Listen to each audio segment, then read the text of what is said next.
This is the Nightly Business Report. Good evening, everyone. The law of gravity hit Wall Street today and financial markets around the world, for that matter, as stock prices plunged even more than they did on Black Tuesday of 1929.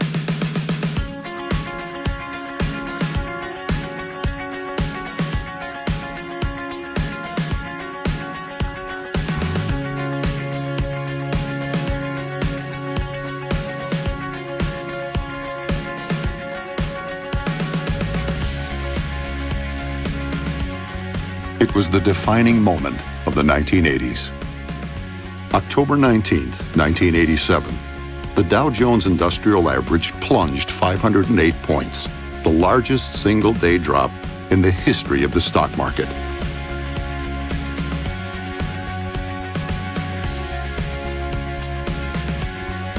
You could just tell people were like, there was guys with their heads down, a few people crying because they'd lost everything. Well, you're thinking, how much lower can it go? It was the only time I've seen fear take over greed. I've often said that it was the most frightening moment in my life. There were a near record number of people gathering outside the New York Stock Exchange today to sort of witness history in the making. The world braced itself for another Great Depression, but it was Tuesday, October 20th, that the financial markets came within minutes of a total meltdown. The economic news in the country wasn't particularly good. The dollar was in a little bit of free fall. And so here you were with all of this opportunity for the market to correct. The New York Stock Exchange, the epicenter of the world financial system, was under siege. But the saviors of the markets were on the trading floors in Chicago.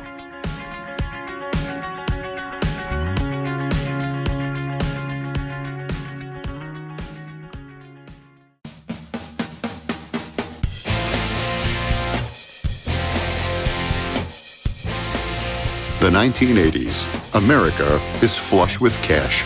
Riding high on the boon of Reaganomics, displays of wealth are all too conspicuous, and the market is a raging bull.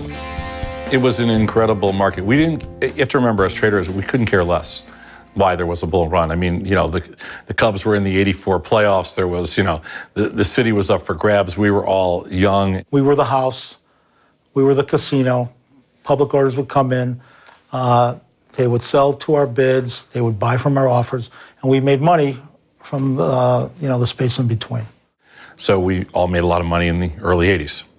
We were young kids with way too much money. You could always buy puts and calls going way back in history at the stock exchange. But when the CBOE came about, that really created a market for options trading and hedging. To protect a portfolio of Dow stocks that trade in New York, a futures market was created in Chicago. Once they agreed, I knew we could do stock index futures, and I convinced Standard & Poor's, which was then its own corporation, later it was bought by McGraw-Hill. I convinced Standard & Poor's to give us license to launch stock indexes, and that was launched in '82. The markets were wide, they were good. If you were like anything else, there was definitely a market to exploit. We were making money because you could kind of drive a truck through the markets, and there was a ridiculous amount of orders. We called it paper, but there was a ridiculous amount of orders at the time. It's the greed is good 80s. Everything is,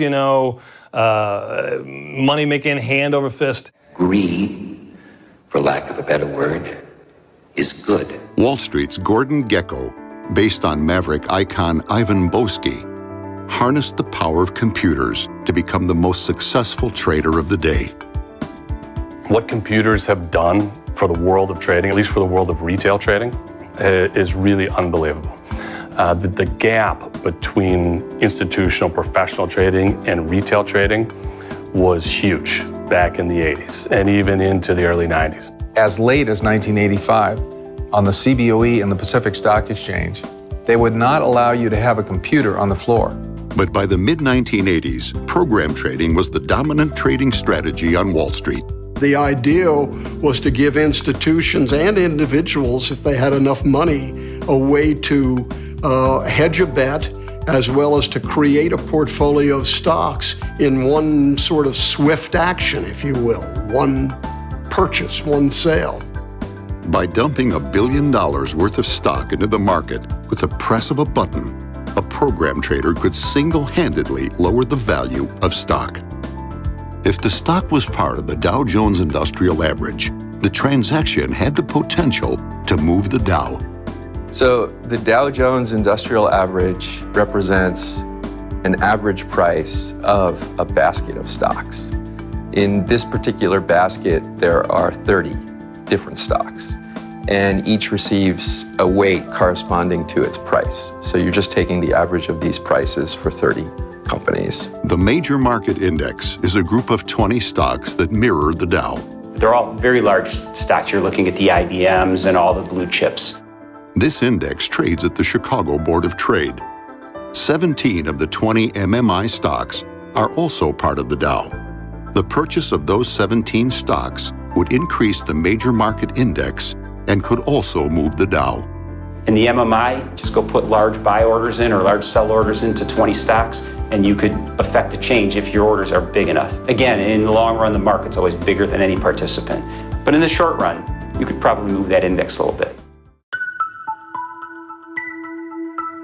On August 25, 1987, the Dow Jones Industrial Average reached its peak of 2722. Taxes were low, inflation rate was declining. Contrarians stated the market was overdue for a correction. In the aftermath of the '87 crash, analysts pointed to world events as the culprits. Most traders were not as convinced. This was an era where we still thought news was relevant.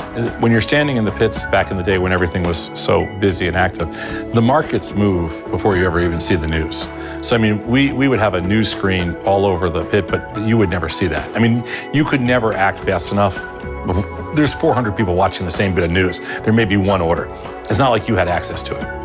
Work on it has been the general philosophy for years and years at the stock exchange. I want to acquire a position. I've got a month or 2 weeks or 3 days, whatever the time frame is. I don't have to buy it all today.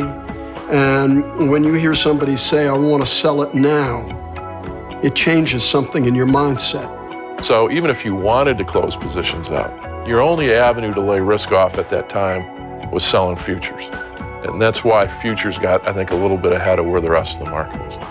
The fact that people who were trying to implement the portfolio insurance strategies thought that they could sell futures at any time that they wanted. But there wasn't the liquidity. So it was really an illusion of liquidity that caused the '87 crash.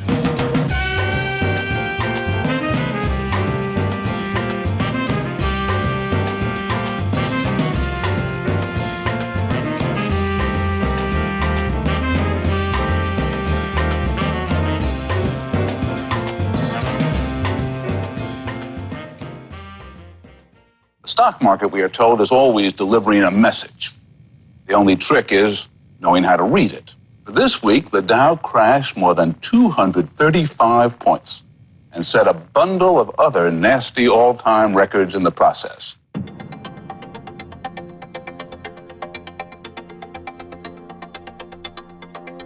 On Friday, October 16th, less than 2 months after reaching a record high of 2722, the Dow plummets 108 points, the largest sell-off in U.S. history.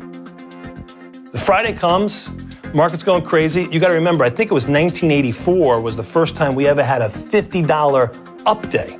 Now we got a $100 down day. I mean, this is a huge move in the Dow. Oh my Lord, did they know what they were doing? Was there any opportunity to liquidate some of the positions so we're not carrying it in over a weekend? And everything is going crazy. They're talking about implosion. It's Expiration Friday.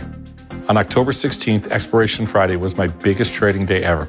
Biggest, and when I say, I don't mean money that I made. I mean number of contracts that I traded. I got there that morning at 2:30 in the morning. We're behind the gates where they first opened for the CBOE, and the doors would open at 6 o'clock, and then we'd be able to go in at 6 o'clock and put a card down where we wanted to stand. Put the card down at 6 o'clock, came back in, never moved the whole day. My Friday was probably the busiest day I ever had in my life as a floor broker. I couldn't breathe. I was backlogged with orders. I was just trying to fill any order I could, the best I could, and move on to the next order. It was, I used the expression organized chaos before. That was chaos with no organization. The broker standing next to me at one point had an order. He had one order for 25,000 cheap calls to sell. There was another order I remember that he had with like 11,000 calls to sell. I mean, like a ridiculous number. That Friday was, to this, through the rest of my career, was the most contracts I had ever traded in one day. I made a lot of money that Friday, but I was more concerned about what was going to happen for the rest of my life. And I had this bid in for this seat, 260 grand, that was going to be worthless. I think that day, all of us that traded in a certain area of the pit probably traded the most contracts we've ever traded. And like screaming my lungs out, I think I saw pieces of lung fly out. Many investors believe the bottom of the market has finally been hit. They're wrong. We were going to Vegas that Friday night. This is how crazy it was. We're drenched in sweat. We never left the floor. We had our bags packed upstairs. And remember, you're 20, what was it at the time? Maybe 87. So that's 25 years ago. So I'm like not even 30, okay? And I'm sitting there on my way to Vegas, and you're not giving up your trip to Vegas. And then the plane was leaving at like 6 o'clock. And we weren't sure if we should go or not. And then, being the people we were at the time, we decided to go. We knew something was going on that weekend and something was bad. And we weren't scheduled to come home till Monday. Because we had a good day Friday, it was a good week. But we weren't scheduled to come home till Monday. And Sunday in Vegas, I was sitting there with a buddy, and we're at Caesars, and we looked at each other and go, we gotta get home. It's come Sunday, and talking with Tom, and we decided, it's something's not right. It just didn't feel right. 15 minutes before the opening bell on Monday, October 19th, the New York Stock Exchange is bombarded with sell orders. We came in and we were absolutely convinced they were going down. $500 million worth of stocks are sold instantaneously. So on Monday, I come in flat. I have no positions, and the world is in chaos. EP can't buy them. 5 evens are trading, 6 evens, and 7 evens are trading. 8 evens are trading here. JP with Merrill Lynch coming in buy side, all the way up from 95 up to the figure 05. Stocks opened 10% lower than Friday's close. Everybody wanted to sell. So that meant some well-known companies couldn't even open for trading for hours. Exxon, the world's biggest oil company, didn't begin trading for nearly 2 hours after the stock exchange opened. IBM was an hour and 15 minutes late. Shares of Walt Disney couldn't even begin trading until 11:12 a.m. It all hinged on New York Stock Exchange. I mean, in today's world, we have electronic trading, so we don't rely on any one exchange for that. But back in 1987, it was all done manually through the specialist system, and there was really no other way to get those stocks open. Market opens at 8:30. We never really get to trade because we go through an opening rotation. At that time, it wasn't all electronic or anything like that. We actually had to go through the strikes line by line by line. They had never done this before. It would take a half an hour to do just one call. But we were all complaining, and then probably an hour into the trading day, everything reversed. 2 opening rotations, and brokers were just saying, make me a market. They didn't care what it was. They said, just make me a market. We were quadruple wide or triple wide, meaning that the markets, could be like $5 wide or something like that. It was, and let me tell you something, guys weren't making markets. I mean, everybody standing in the pit was making a market, but sometimes the broker didn't want to hear the market that they were given. I mean, we were stressed operationally, we were stressed everywhere. There were no automated execution systems. People trading stock against their options positions would talk to a clerk who would hand signal to a post to trade stock. They were swamped. 25 years ago, buying a stock was not an instantaneous process. A customer would begin with a phone call to his or her stockbroker. The broker would take the request and pass it to the firm's trading desk. A call is then made to the brokerage firm's booth clerk on the floor of the exchange. The clerk writes down the order and passes it to the firm's floor broker. The broker then walks to the trading post where the stock trades. There, the broker finds the specialist who finally executes the customer's order. However, for those with access to the technology, the process is as simple as the click of a button. On Monday morning in New York, thousands of computer programs are triggered, selling billions of dollars in stock from around the world. The sound of the dot machine sounded like a machine gun, particularly when volume ratcheted up. Everybody had to liquidate anything. There was a panic going on, and if you had an asset, it had to be sold. So that, while gold was a flight to safety on Friday, it was liquidated on Monday. By 10 a.m., sell orders had reached $1 billion. Computers on the exchange floors could not compete with those of the arbitrageurs. Grand selling taken to the ultimate art form as Wall Street's very biggest players stepped in and unloaded multi-billion-dollar blocks of shares. Once again, we're figure even bid here now. Oh, I was quoting $10 wide. Figure even bid here now, guys. Once again, figure bid at 05. Oh, even bid. That's an 1100 bid at 05 even offer here. 5's trade. 7 evens are trading. Guys, once again here, guys, 7 even are trading. Look at the VIX up to 38. 7 even bid here now, guys. Once again, 7 even bid here now. The volume of orders overwhelms Wall Street's machines. There were institutional orders coming in, sell 10,000 shares of XYZ and sell it now. And anytime you heard sell it now, it set off a brain wave in you that said, oh my golly, if it's 10,000 out of this person, what's coming behind it? So there was a lot of fear and trepidation. Remember, if you trade in the OEX pit, there's no hedge. So the only hedge was the S&P 500 pit at the CME. And the S&P 500 pit, the markets were like $100 wide. The OEX relied on the New York Stock Exchange. And when the New York Stock Exchange wasn't orderly, the OEX couldn't open in an orderly fashion. The designated order turnaround system on the New York Stock Exchange stalls repeatedly throughout the day. Everything was a nightmare. I mean, I had spent years and years as a broker prior to this, so I had a lot of feeling for my friends that were brokers. They had stacks of paper this high, that orders that they were trying to get filled. None of the electronic systems were working. Nothing was up and running. Everything it was just a disaster. It was a total disaster. 112 million shares are lost in the system.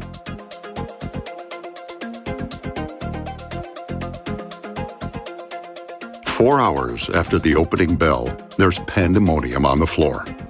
1:30, seeing people crying, running out of the pits, it was eye-opening. It was scary. Pulling traders out of the crowd, yelling, you know, I need to know what's going on. I need to know where your positions are. And it was like chaos. It was almost like a civil war kind of outlook there. That's how I felt. There was never any let-up. It was a constant barrage of selling. Everybody was in panic. The world was in panic. And whether you were in the stock market or not, you wanted to sell something, anything. And that was the kind of moment it was. Any hope of buy programs to rescue the market is gone. Traders who have been scrambling nonstop across the exchange floor are near exhaustion. 2 o'clock in the afternoon, there was a little bit of a bounce, and everybody started to think, is this the bottom? It wasn't.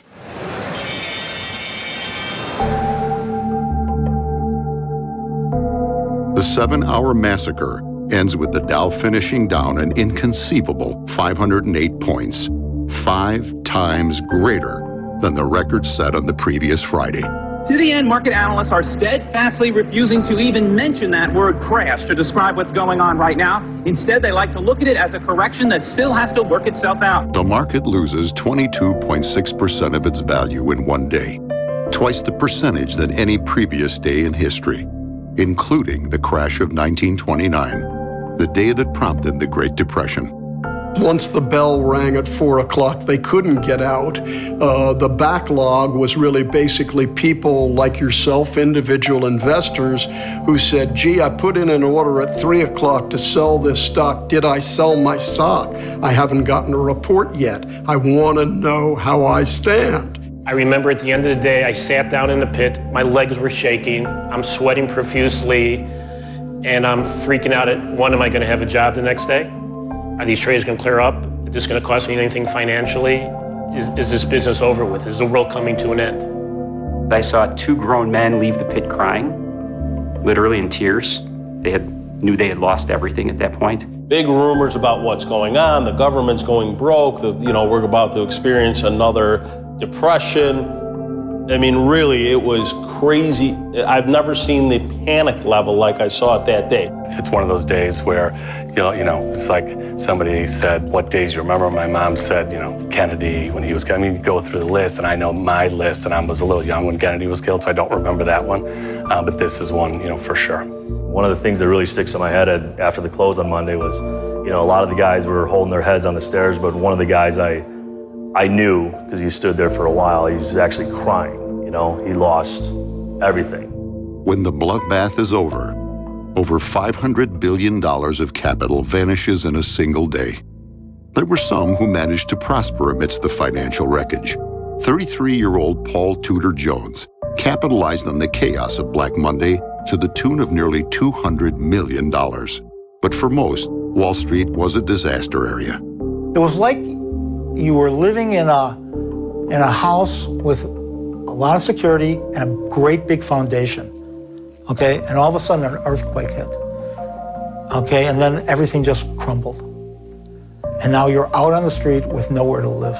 We had to keep our money at a clearing firm. They were in trouble. They wouldn't let you take any money out. And basically, not that it was a huge net worth. I was a pretty young guy at the time, but your entire net worth kind of was in that trading account. I go to the bank just like everybody else because there's a line of about 15 of us there. And I wanted my money in cash. I didn't want a cashier's check or anything else like that because the banking system is done. You give me a cashier's check to a bank that's not solvent, what am I going to do with it? I wanted cash. I stayed there until 7:30 at night with about a half a dozen other guys. We never got our cash. If I remember correctly, I left about 6 o'clock. I stopped at a famous Chicago hot dog stand, the Wiener Circle, on my way home because I lived near the Wiener Circle. Because I was like, I just had to get back to normalcy. So I stopped at the Wiener Circle, got like a burger or a dog, whatever it was, and nobody there cared. Like not one person was talking about the markets. So I realized, you know what? This must just be isolated to my little world. So I got my burger, whatever. That was my happy idea, and went home. Across the Atlantic, future UK Prime Minister Tony Blair was doing his best to quell fears of a financial panic. Well, I don't think panic's ever a very good idea, and certainly not at a time like this. I also think that it is true to say that the very particular collapse we've had over the last couple of days can't be a reflection of any real economic factors. But I think the real problem that we're left with, that anything that happens in Wall Street then reverberates right around the world. When I returned to the office, which was around midnight Chicago time, my assistant handed me the largest stack of telephone calls I've ever seen in my life. It was like this, those little pink slips that record a call like this. The top one was Alan Greenspan. He had 3 calls on top. He asked me the critical question, will you open in the morning?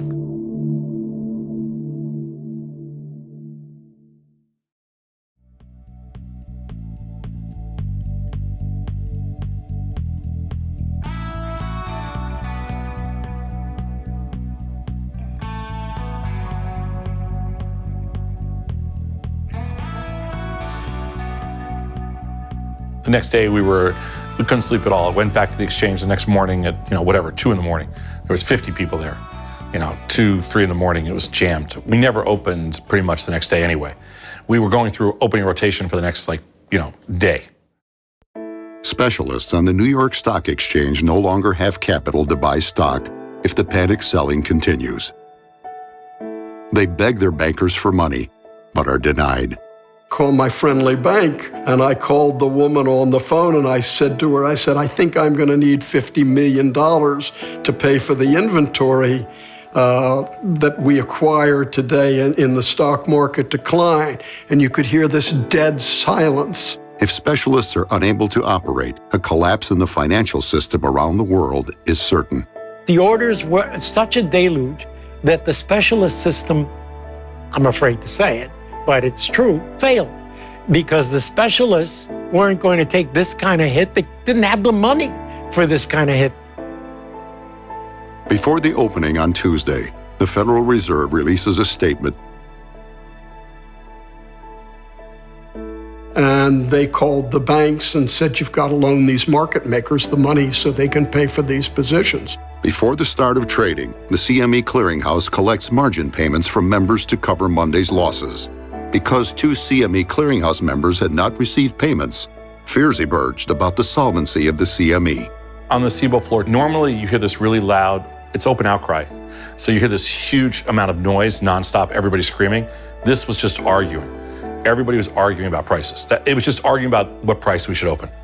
In New York, 2/3 of the specialists' $3 billion of buying power had vanished.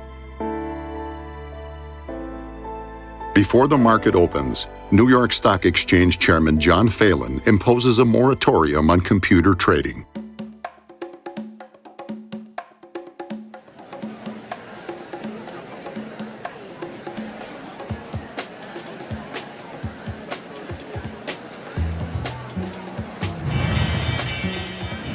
The market opens.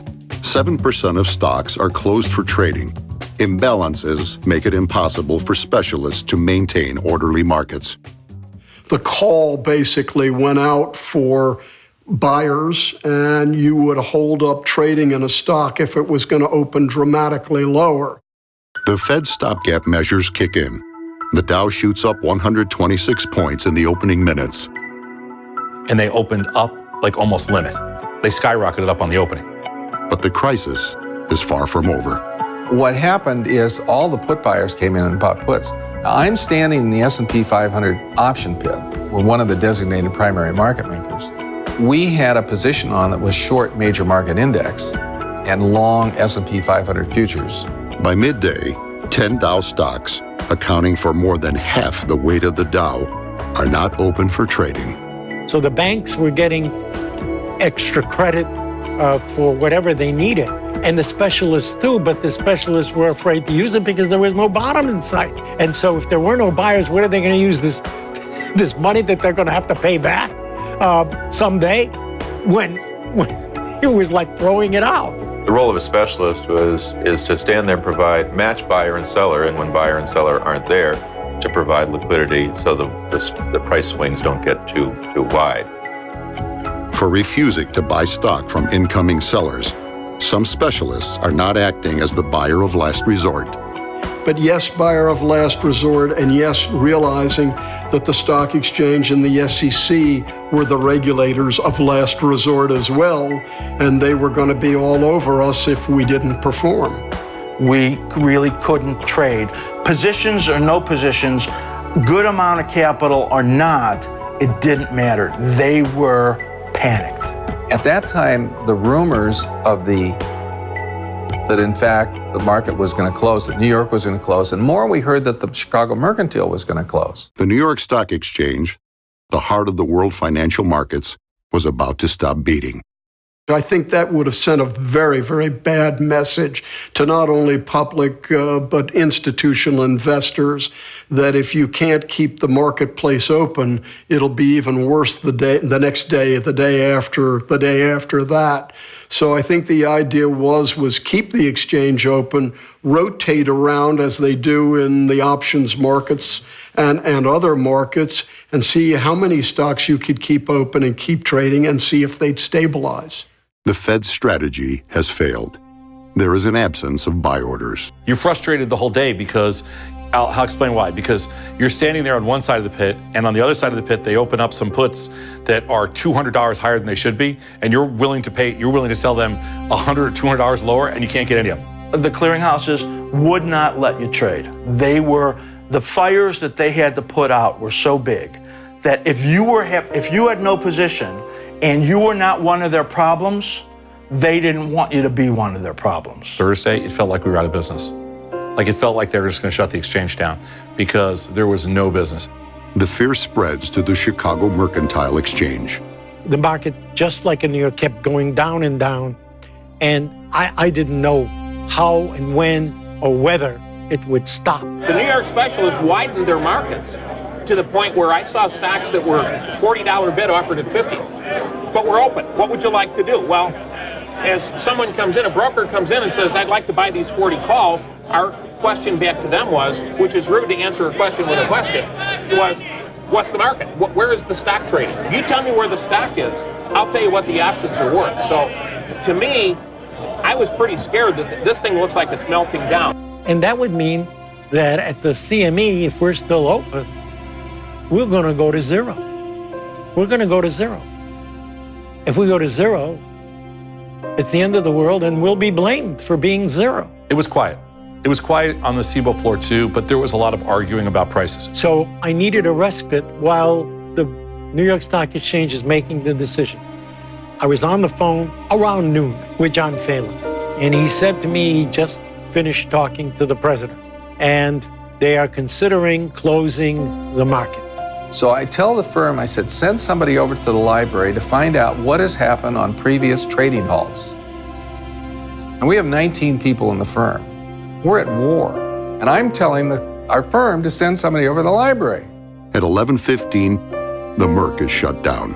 MMI futures, already at historical lows, plunge even further when options trading at the CBOE is halted. A few blocks away, the Chicago Board of Trade is still open. Here, MMI futures contracts are being traded. Finally, so the rumors persist. It's 10:30, it's 11:15. Finally I say, be long on the halt. We want to be long on the halt, no matter what. On the New York Stock Exchange, specialists demand that the entire exchange close and reopen 500 points lower.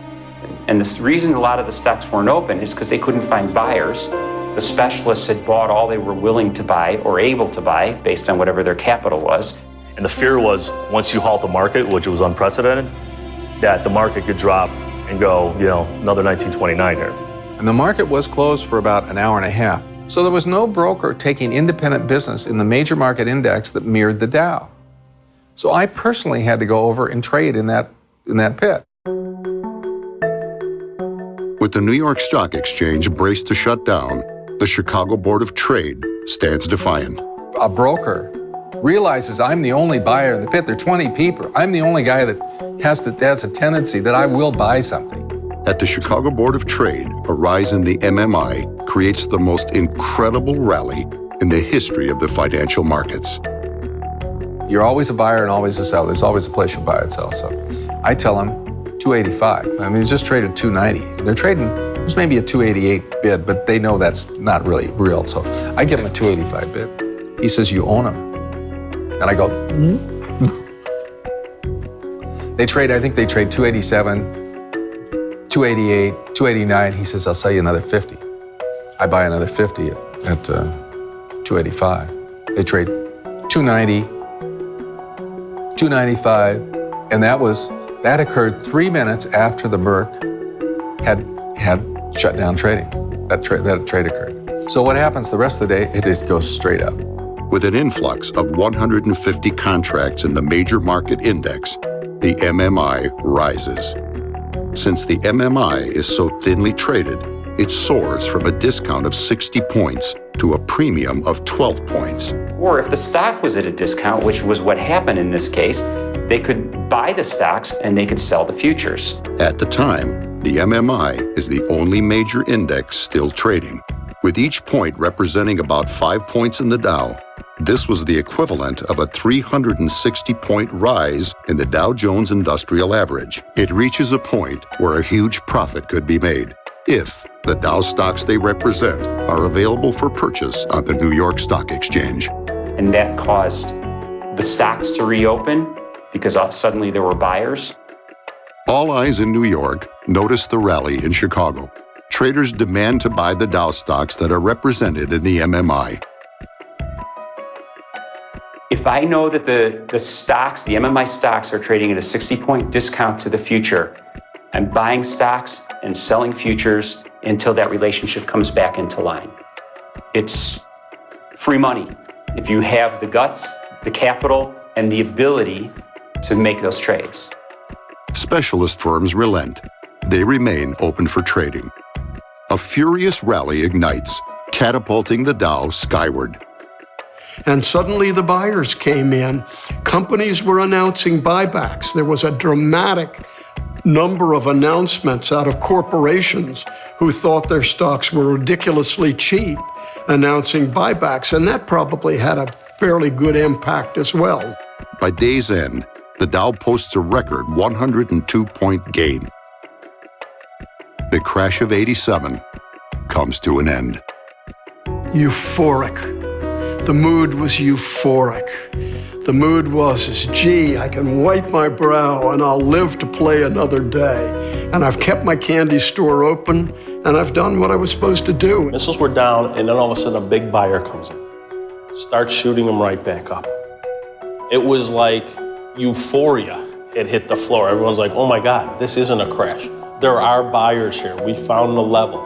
And it was it was like the entire emotion of the pit changed as one within a 5-minute span. I was the only person in the firm that had access. I had the badge, the full Board of Trade badge. I used it on the CBOE. I didn't really use it on the Board of Trade. But I was the only person in the firm that was fully qualified. If we had not had myself on that badge and we had been trading as a customer, we could not have executed our orders on that day. And history would have been changed. Guys, once again, 70 to minute now. We are 47 handles off our low.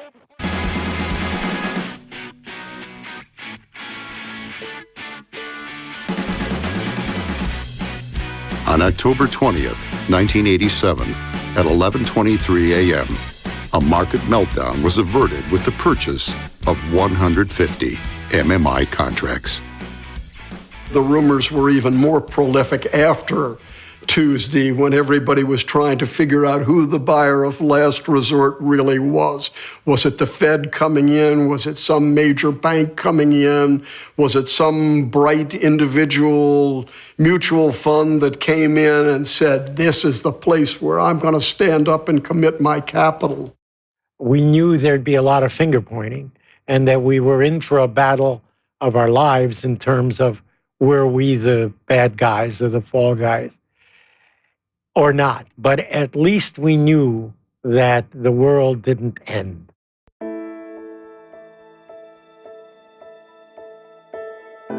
Our staff on the Board of Trade floor said that Blair had gone in, and we weren't ever sure if it was Blair or one of Blair's traders, which ultimately I found it was Blair, had gone in and started buying missile futures. I was in the right place at the right time. I provided liquidity, made an offer that was probably, I bid, that was probably not too rational. Maybe for some other reasons that I felt that we, on a halt, if they are going to halt, this is a good buying time. Blair was the man, I believe, who came in and said, here's the level, went on to run one of the most successful trading firms there was, obviously a brilliant guy, saw the value, went and bought it. Turned out to be beautiful, but it was just amazing how you could see hope sort of come back to people. It's like, all right, let's trade. It's time to have some fun.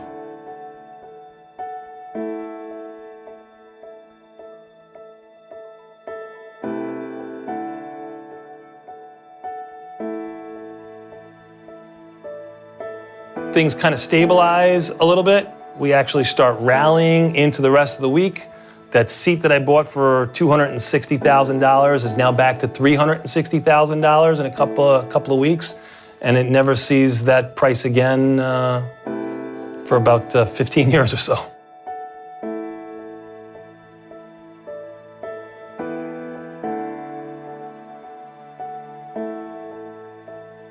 Markets are very different today. We live today in an incredibly efficient marketplace with a ridiculous amount of cash. Remember, it took a few $1 billion to basically move the stock market crash. I mean, today, today Apple moves more in 15 minutes and nobody blinks. And I think that with size and with quantity comes some kind of control. It's much harder to move a market that's bigger. It's like anything else. You have a rowboat, you can turn it on a dime. You have a steamship, it takes a while to get it to turn. The advancement of technology has dramatically changed the world for today's traders. I'm always curious, with all the electronic technology we have today, how would it have been if we had that technology then? Would it have been smoother? Would it have been easier? We have such a big, broad, deep market. Computers have made it so that everybody can trade now. You know, people talk about electronic trading and computers are making so many decisions, but we can see what happens when computers either don't work correctly or they get turned off. and people turn their black boxes off, all of a sudden you start losing liquidity. And when you lose liquidity, you could have a meltdown. And in the good old days, you thought about a 30-second execution as being a marvelous execution. The broker could get the order, come to the post, transact, go back and report it to his customer. Gee, 30 seconds, long time, right? In the greater scheme of things. I think markets are efficient. The volatility is controlled. Markets are efficient. I don't lose sleep at night thinking the markets are going to crash tomorrow. How did it happen? We just dismissed the fact that there could be a 20% gap and volatility could go like that. And we didn't dismiss that after that. The lasting effect of the crash of '87 was the introduction of volatility skew when pricing options. Skew takes into account the increase in volatility when the market falls versus the decrease in volatility when the market rises. So we have this change, this what is called skew in the option market. And it was prior to '87, there wasn't a skew in the implied prices, and now there is a skew in almost every market. So the crash of '87 taught a lesson to the marketplace. The mini crash of '89 reinforced that. And after that, we've always traded with a skew. I wish I had known that we should have a skew back prior to '87. It would have been nice. I don't know why anybody has any fear of getting the markets. I mean, the markets have pure context around risk, and nothing else in life does. So I feel so much more confident in the markets because they're so efficient, because they're so tight, that I can actually come up with statistical validation or statistical proof of what my risk is, as opposed to the rest of your life when you don't really know anything.